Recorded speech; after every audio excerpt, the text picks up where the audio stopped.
देखिए, अब हम चलते हैं पार्टीशन वैल्यू की ओर। पार्टीशन वैल्यू को बनाना बहुत ईजी है, क्योंकि जो भी आपने यूज किया फॉर्मूला उसमें थोड़ा सा केवल चेंज होगा। निकालने का मेथड भी वही होगा, निकालने का तरीका भी वही होगा। यानी जैसा हमने बताया है कि पहला अरेंज इन ऑर्डर मीडियन की तरीके से चलेगा पूरा का पूरा। इस पार्टीशन वैल्यू में हम जानेंगे क्वार्टाइल, डिसाइल और परसेंटाइल।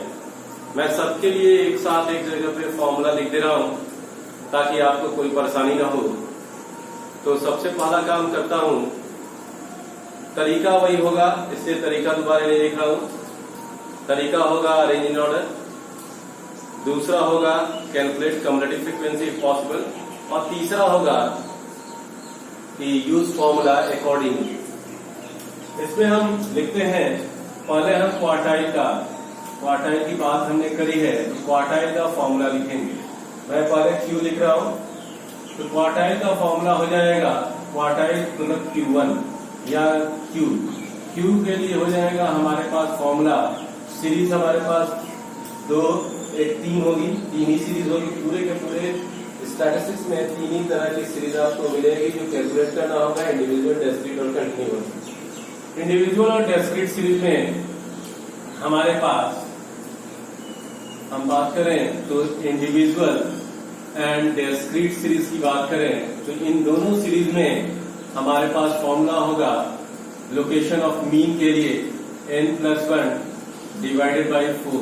क्योंकि क्वार्टाइल की बात कह रहे हैं, अगर यहीं पे हम Q2 की बात करें, इसी सीरीज में हम अगर Q2 की बात करें तो हो जाएगा n+1 divided by 4 into 2 is equals to median. ये मीडियन के इक्वल होता है। अब इसी सीरीज में फिर हम आगे बढ़ते हैं तो हमारे पास एक हो जाएगा Q3।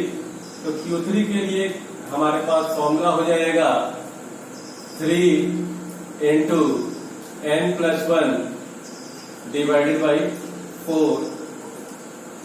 ये सारे जो होंगे वो nth आइटम कहलाएंगे, ऐसा पहले लिखा था।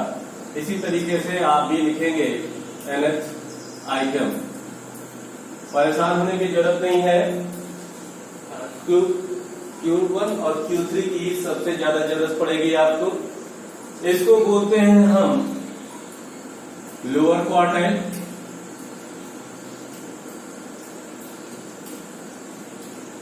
और इसको बोलते हैं अपर क्वार्टाइल।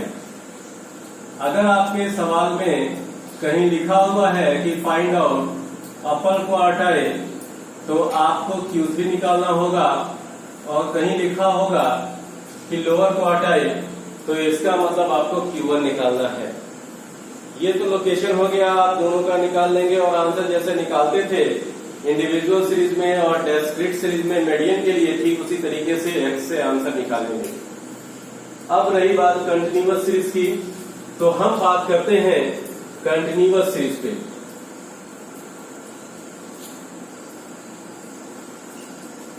तो कंटिन्यूअस सीरीज में हमारे पास फॉर्मूला वही पुराने तरीके से हो जाएगा, केवल divide by 4 n/4 nth item.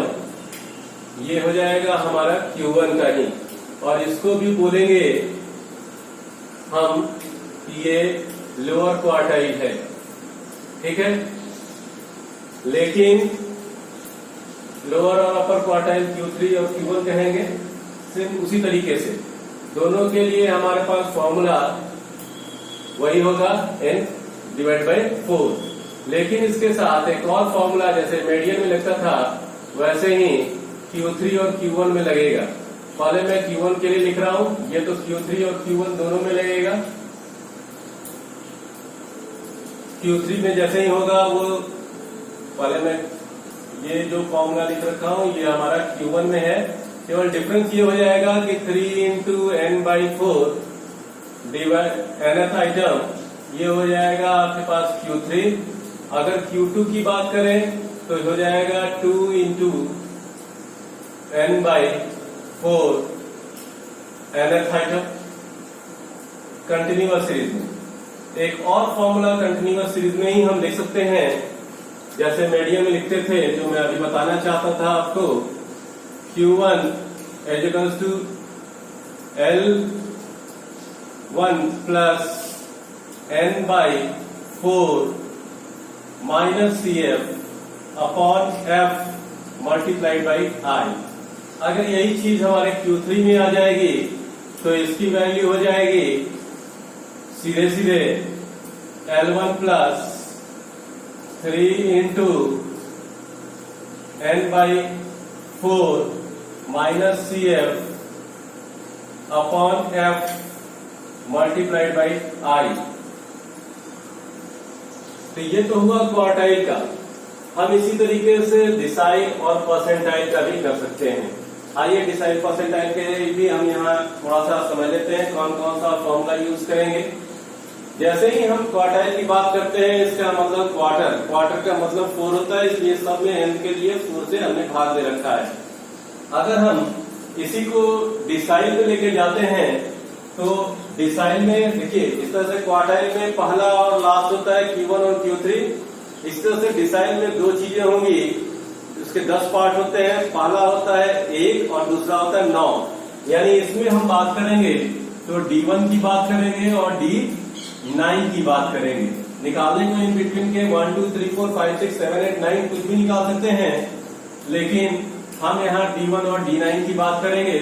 तो D1 के लिए इंडिविजुअल सीरीज में वही फॉर्मूला लगाएंगे, n+1 divided by decide 10 n+1 divided by 10 nth item. अब इसी चीज को फिर D9 में लेके आएंगे तो 9 into n+1 divided by 10 nth item. हो सकता है कि आपसे कोई D5, D4, D3 पूछे, जितना पूछे उसको उससे मल्टीप्लाई कर दीजिए। जैसे मैं एक आपके लिए यहाँ एज्यूम करके बता दे रहा हूँ, D5 अगर आपको निकालना है तो D5 हो जाएगा, ये भी क्वार्टाइल के इक्वल होता है, क्वार्टाइल Q2 के इक्वल होता है और यही मीडियन के इक्वल होता है 5 into n+1 divided by 10 nth item. तो ये आपको समझ में आ गया होगा कि जो डिसाइल होगा उसके लिए 10 से करेंगे और जितना डिसाइल निकालना होगा उससे मल्टीप्लाई कर देंगे। ये तो इंडिविजुअल और डिस्क्रीट सीरीज के लोकेशन के लिए हुआ। आंसर भी उसी तरीके से लिखेंगे जैसे पीछे लिखते थे। अब हम बात करें कंटिन्यूअस सीरीज में, तो यहाँ पे D1 के लिए फॉर्मूला हम यहाँ पे लिख दे रहे हैं।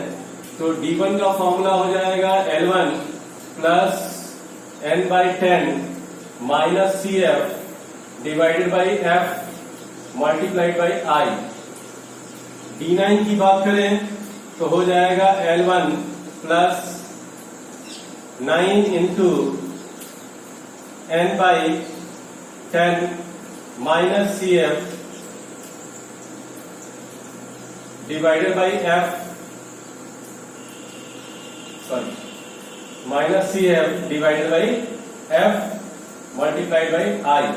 अगर यहीं पे D5 की बात कर दें तो आप लिखेंगे L1 plus 5 into N by 10 minus CF upon F multiplied by I। अब इसी तरीके से हम आते हैं वापस परसेंटाइल में। तो परसेंटाइल में हमारे पास परसेंटाइल मीन्स परसेंटेजेस। परसेंटेजेस हमारा कहां से शुरू होगा, तो 10 से शुरू होगा और जाएगा 90 तक। P10 और P90 लोअर और अपर में लिखेंगे। निकालने का कुछ भी निकाल सकते हैं, P50 निकाल सकते हैं, P40 निकाल सकते हैं, वो अपने सवाल पे डिपेंड करेगा कौन सा यूज करना है। तो हम यहाँ P10 का लिखते हैं, पहले परसेंटाइल का फॉर्मूला लिखते हैं। तो परसेंटाइल का फॉर्मूले में हम कुछ नहीं करेंगे, सीधे सीधे डिवाइडेड बाई 100 कर देंगे। जो आपके पास है उसी को हम 100 कर देंगे। हम P के लिए फॉर्मूला लिख सकते हैं, P के लिए फॉर्मूला लिख सकते हैं n+1 divided by 100 nth item. और जितना आपको इसके आगे लिखना हो, P10 लिखना होगा तो आप 10 into n+1 divided by 100 nth item कर लीजिएगा। 90 लिखना होगा तो आप या 40 लिखना है तो लिख दीजिए P40 into n+1 divided by 100 multiplied nth item, multiplied नहीं nth आइटम। इसी तरीके से P90 अगर लिखना है तो आप लिख देंगे 90 into n+1 divided by 100 nth item. अब इसी चीज को फिर कंटिन्यूअस में भी हम इसी तरीके से लिख सकते हैं। केवल P के लिए लिखना है तो P के लिए आप, मैं जानबूझ के P लिख रहा हूं, L1 plus n/100 minus CF upon F multiplied by I हो गया। अगर P10 की बात है तो यहाँ पे कर देंगे L1 plus 10 into n divided by 100 minus CF upon F multiplied by I। अगर इसी पे P90 की बात है तो हम यहाँ पे, सॉरी पहले P40 बताया ना, तो P40 की बात है तो L1 plus 40 into n divided by 100 minus CF upon F multiplied by I। अगर इसी पे P90 की बात है तो हम लिख सकते हैं L1 plus 90 into n divided by 100 minus CF upon F multiplied by I। तो इस तरीके से हम कर सकते हैं और हर जगह पे एक ही चीज होगा। L1 का मतलब होगा lower limit, L1 equal to lower limit,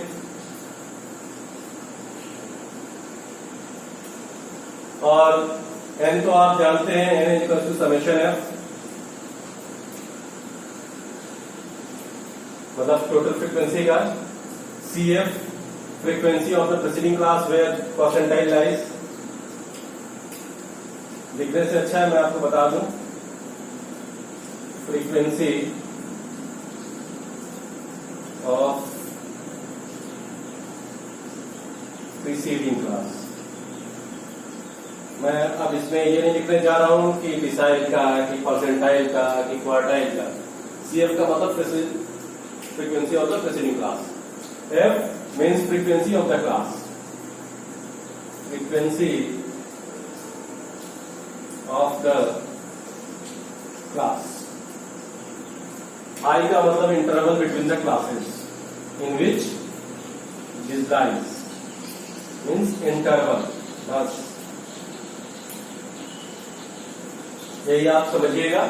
और इसी फॉर्मूले का यूज हम क्वार्टाइल, डिसाइल और परसेंटाइल को निकालने में बारी बारी से करेंगे। पूरा का पूरा फॉर्मूला ठीक उसी तरीके से यूज होगा, पूरा का पूरा मेथड ठीक वही रहेगा जो हमारे मीडियन में होता है।